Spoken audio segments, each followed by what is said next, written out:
Hello दोस्तों, मैं हूं आपका दोस्त मुकेश। एक बार फिर आपके सामने हाजिर हूं एक नई कहानी के साथ।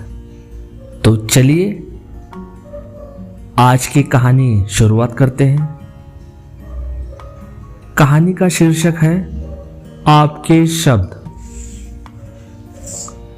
दोस्तों, एक बार की बात है, एक किसान ने अपने पड़ोसी को भला बुरा कह दिया, लेकिन कुछ दिन बाद उसे अपनी इस गलती का एहसास हो गया।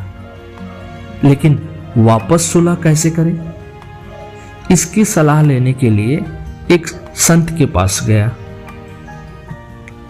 किसान ने संत से कहा, मैं अपने पड़ोसी को कहे हुए बुरे शब्द वापस लेना चाहता हूं, आप कोई रास्ता बताइए।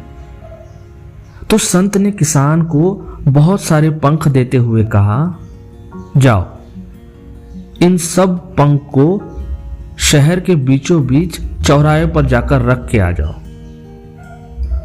किसान ने संत के कहे अनुसार पंख रखकर आ गया और वापस संत के पास पहुंच गया।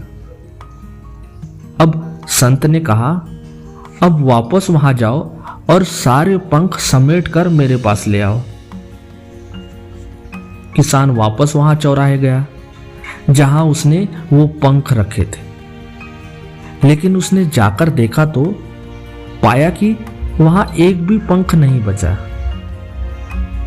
सारे पंख हवा से इधर उधर उड़ गए। अब किसान वापस खाली हाथ लौटकर संत के पास आया और सारी घटना उनको बता दी।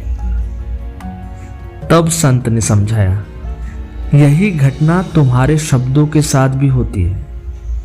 तुम अपने मुंह से उन्हें आसानी से निकाल तो देते हो, लेकिन उन्हें वापस नहीं ले सकते।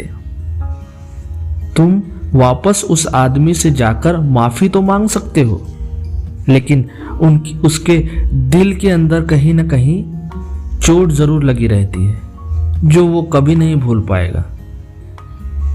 तो दोस्तों, इस कहानी से क्या शिक्षा मिलती है हमें?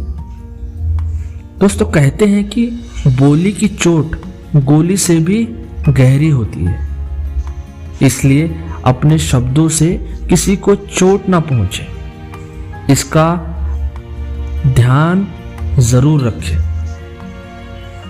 एक बार किसी रस्सी को तोड़ दो और वापस जोड़ो तो उसमें एक गठान सी रह जाती है। इसलिए बोलने से पहले एक बार जरूर सोच ले। भले ही आपको गुस्सा आ रहा हो, लेकिन कुछ देर शांत रहे, पहले इनके परिणामों के बारे में सोचे और फिर कुछ बोले। तो दोस्तों, आज के इस भाग में बस इतना ही। अगले भाग में फिर मिलते हैं। तो दोस्तों, अगर आपको मेरी कहानियां पसंद आ रही है तो इस चैनल को लाइक कीजिए, सब्सक्राइब कीजिए और कमेंट भी कीजिए कि आपको किस तरह की कहानियां सुनना चाहते हैं और किस तरह की कहानियां अच्छी लगती है। तो मैं ज़रूर उस कहानी को आप तक लेकर आऊँगा। तो आज के लिए बस इतना ही। धन्यवाद दोस्तों।